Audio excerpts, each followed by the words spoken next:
वो इतना सीधा था कि सब प्यार से उसको भोंदू ही बुलाते थे।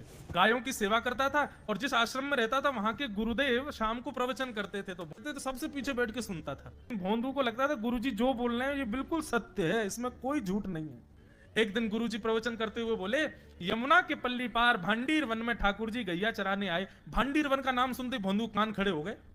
बोले भांडीर वन तो मैं जाता हूं गैया लेके, मुझे तो कभी मिले नहीं वहां पे। अरे मुंह में ही कमी होगी, मुंह में ही सामर्थ्य नहीं होगी उनको देखवे कि मैं ही नहीं देख पाए होंगे, वो तो आते होंगे वहां पे, मुझे ना दिखे होंगे। भोंदू ने पहली बार जिज्ञासा करी, गुरुदेव ठाकुर जी दिखते कैसे हैं? तो गुरुदेव भी हंस गया, अच्छा भोंदू पूछ रहा है, बैठ जाओ बताते हैं। मोर मुकुट पहनते हैं ठाकुर जी, और बोले दो कान हैं लेकिन कुंडल एक ही पहनते हैं। ठाकुर जी ऐसे पुष्प तोड़ के कान के ऊपर लगा लेते हैं, दोनों कानों में एक ही कुंडल को फेर फेर के पहनते। ठाकुर जी पीली पीतांबरी, ऐसी ठाकुर जी पीली पहनते, पीली पीतांबरी। माला कैसी पहनते हैं? ठाकुर जी ऐसी पहनते हैं पूरी पैरों तक जाए। ये देखो गुरु जी कह रहे हैं तो निश्चित है भंडीर वन में आते हैं ठाकुर जी। भोंदू अपनी गैया लेकर के भंडीर वन पहुंच गया।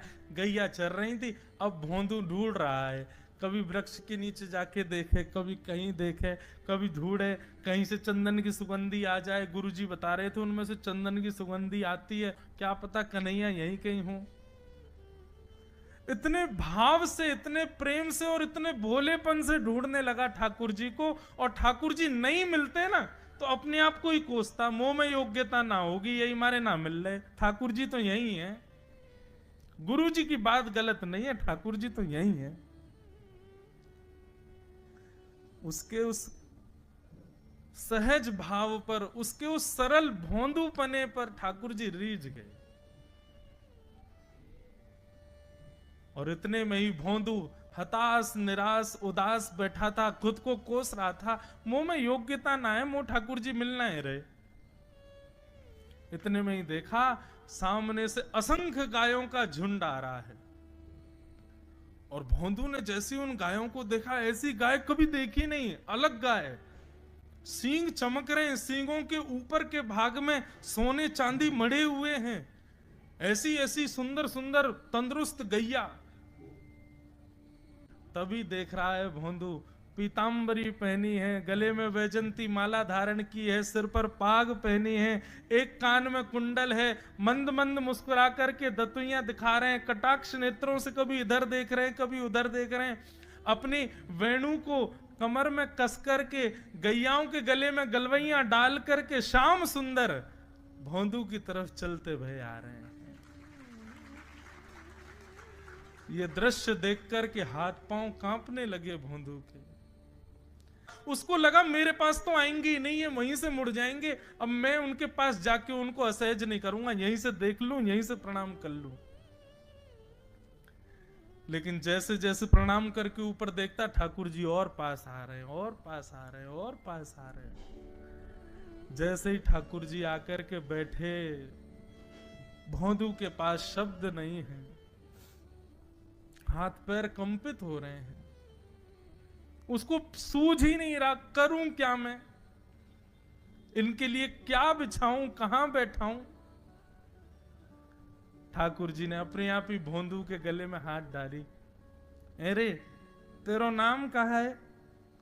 जैसे ही ठाकुर जी ने नाम पूछा, भोंदू अपना ही नाम भूल गया, बोले मुझे याद ही नहीं मेरा नाम क्या है, पर प्रेम से सब लोग मुझे भोंदू बुलाते हैं। अब तो भोंदू नाम सुनते ही ठाकुर जी ताली दे दे के हंसने लगे, तेरा नाम भोंदू है?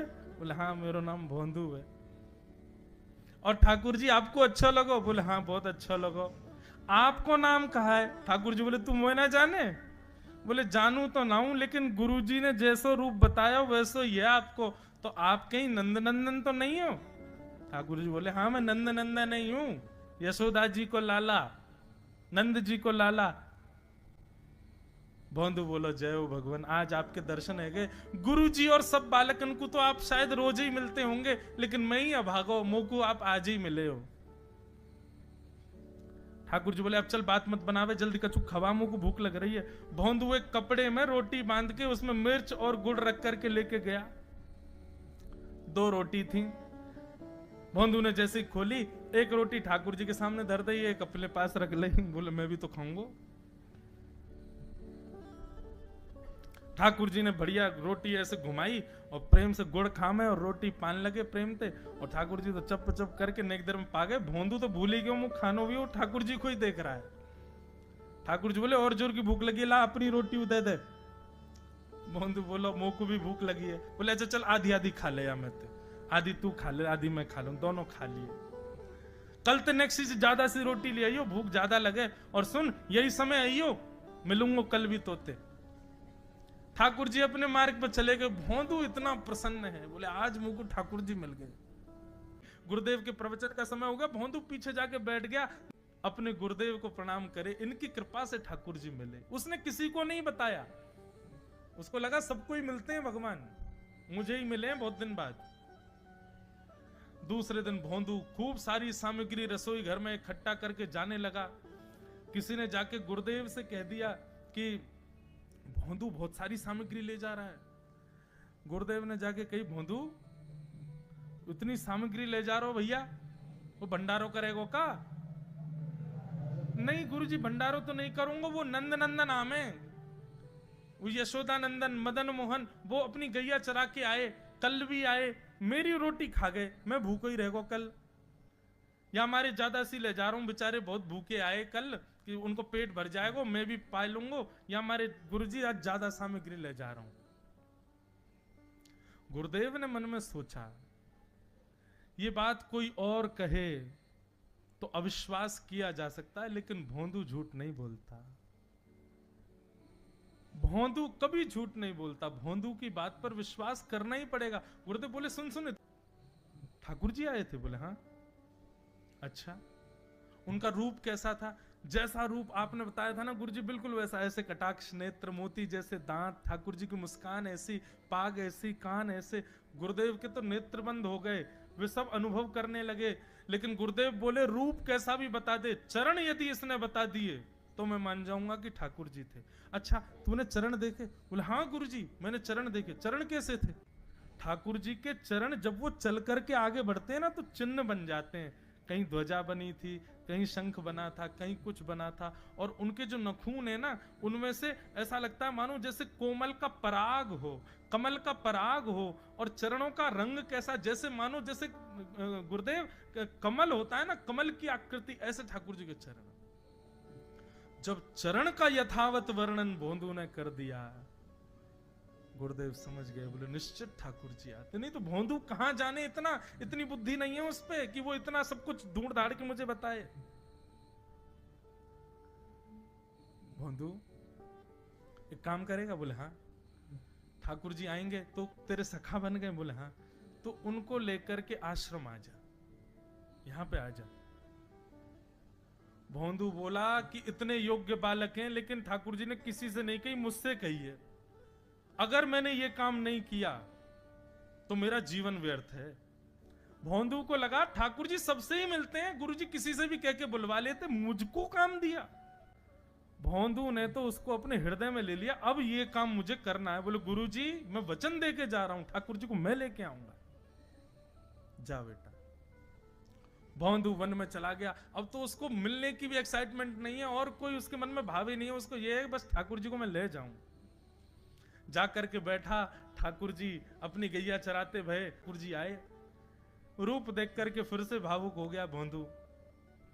ठाकुर जी आकर के बैठ गए, बोले चल जल्दी निकाल रोटी, भूख लगी है मुंह को। भोंदू सजाता जा रहा है थाली, ठाकुर जी को देता जा रहा है। बोले जय जय, एक प्रार्थना करूं? बोले करो। आप मेरे संग मेरे सखाओ ना आप? बोले हाँ तेरो सखाऊं, तो मेरी बात मानोगे? बोले कहा आप मेरे संग आश्रम चलो गुरु जी के पास। ठाकुर जी रोटी पाते जा रहे, ठाकुर जी ने अनसुनी कर दी बात। बोले जय जय कछु कहो ना, आप चलोगे ना? ठाकुर जी बोले हम तेरे सखा हैं, तेरे गुरु जी के सखा नहीं है। तू मोते मिल, तू मेरे संग खा, तू मेरे संग रहे, तू कछु कर, तो कुछ सब अधिकार है, लेकिन ये हम गुरु जी ते मिल बातें मिल ये सब हम नहीं करेंगे। हम बस तेरे सखा हैं, तो ये जाने और कोई ये ना जाने।